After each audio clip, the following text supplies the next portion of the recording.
Have you ever stood at a crossroads in your life, paralyzed by a decision?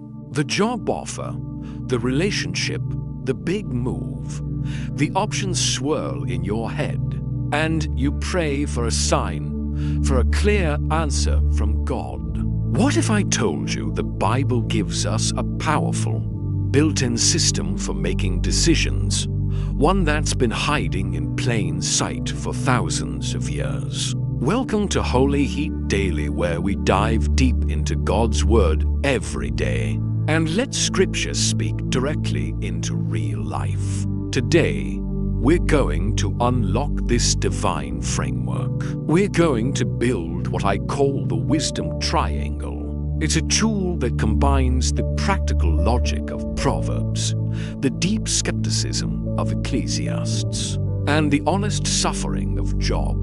By using these 3 points, you can find clarity and confidence in God's will for your life. So, let's start with the first corner of our triangle, Proverbs. This is the book of practical, street-smart wisdom. Proverbs 16:3 says, "Commit your work to the Lord, and your plans will be established." This isn't just about praying and hoping for the best. Commit means to roll your actions onto God, to involve Him in the details. Proverbs is the voice of counsel. It asks you, have you done your research? Have you sought advice from wise, godly people? Have you looked at the situation logically? Are you being diligent, honest, and prudent? This is the get your hands dirty part of decision-making. God gave you a brain and a community for a reason. He expects you to use them. So, when you face a choice, the first step is to apply the practical wisdom of Proverbs. Lay out the pros and cons. Talk to your mentors or your pastor. Pray for discernment, asking God to illuminate the wisest path based on what you can see and learn. This is the foundation of our triangle, the solid ground of practical action and godly counsel. It honors God by taking responsibility for our part in the process. Now, let's move to the second corner of our wisdom triangle, Ecclesiastes. If Proverbs is the optimist with a plan, Ecclesiastes is the wise old skeptic who has seen it all. Its famous phrase, "Vanity of vanities, all is vanity," isn't meant to make us depressed. It's meant to give us perspective. Ecclesiastes asks the hard questions. It forces you to look beyond the immediate outcome. It asks, what is your ultimate motivation here? Are you chasing wealth, fame, or comfort? Because Ecclesiastes reminds us that all of that is like chasing the wind. It will not ultimately satisfy you. This corner of the triangle challenges you to examine your heart. It cuts through the noise of worldly ambition. So when you're looking at that job offer, Ecclesiastes asks, is this just about the bigger paycheck, or will this role allow you to serve God and others in a more meaningful way? When you're considering a relationship, it asks, are you just trying to avoid being alone, or is this person drawing you closer to Christ? This part of the process is about checking your motives against eternity. It's a reality check. True wisdom isn't just about making a smart choice for today. It's about making a choice that aligns with what truly lasts forever. Ecclesiastes grounds our ambitions in a godly, eternal perspective, ensuring our decisions aren't built on the sinking sand of temporary desires. And this brings us to the third, and perhaps most difficult, corner of our wisdom triangle, the book of Job. This is the corner of suffering and surrender. Proverbs gives us the plan. Ecclesiastes questions our motives. But Job prepares our heart for the reality that sometimes life doesn't make sense. Job did everything right. He was blameless and upright. By the logic of Proverbs, his life should have been perfect. But it wasn't. He lost everything. Job's story teaches us a crucial lesson in decision-making. You can make the wisest, most well-intentioned choice, and things can still go wrong. The world is broken. We don't always see the full picture of what God is doing.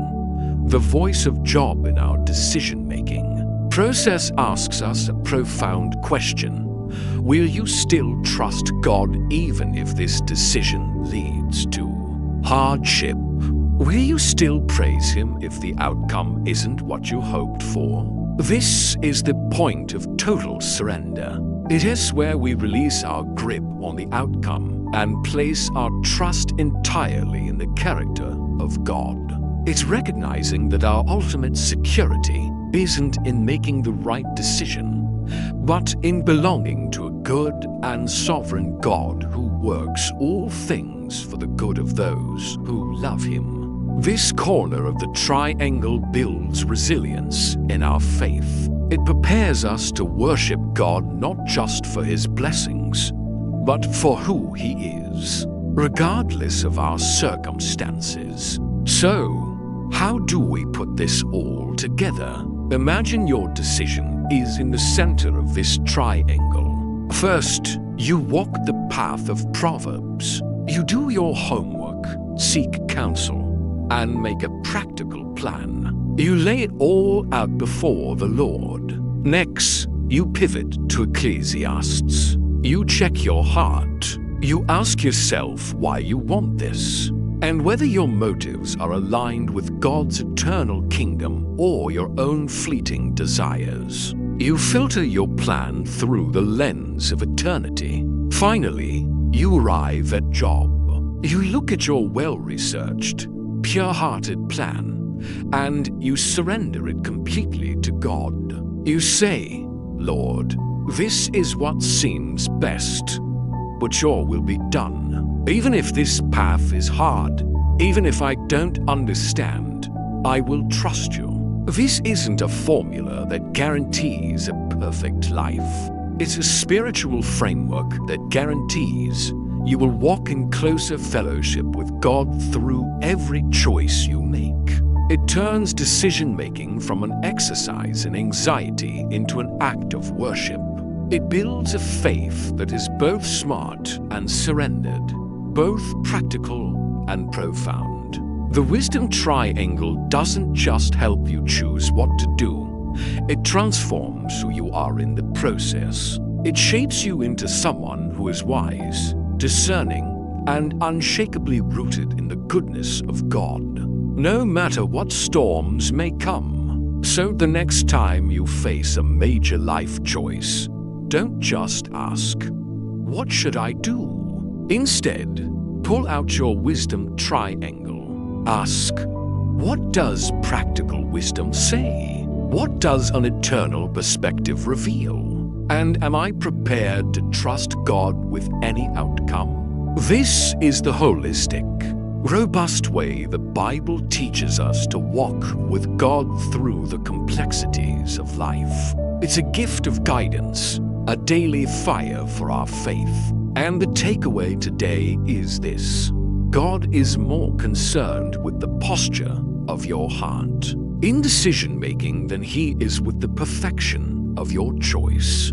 He desires your diligent effort, your pure motives, and your complete surrender. When you offer Him all three, you can move forward in peace, knowing you are held securely in His hands. If this message spoke to your heart today, please like the video and share it with someone who might be standing at a crossroads. I'd love to hear your thoughts in the comments. Maybe share a time when you saw one of these wisdom principles at work in your own life. And don't forget to subscribe to Holy Heat Daily for more moments like this in God's Word. Remember, God loves you, and His word is alive.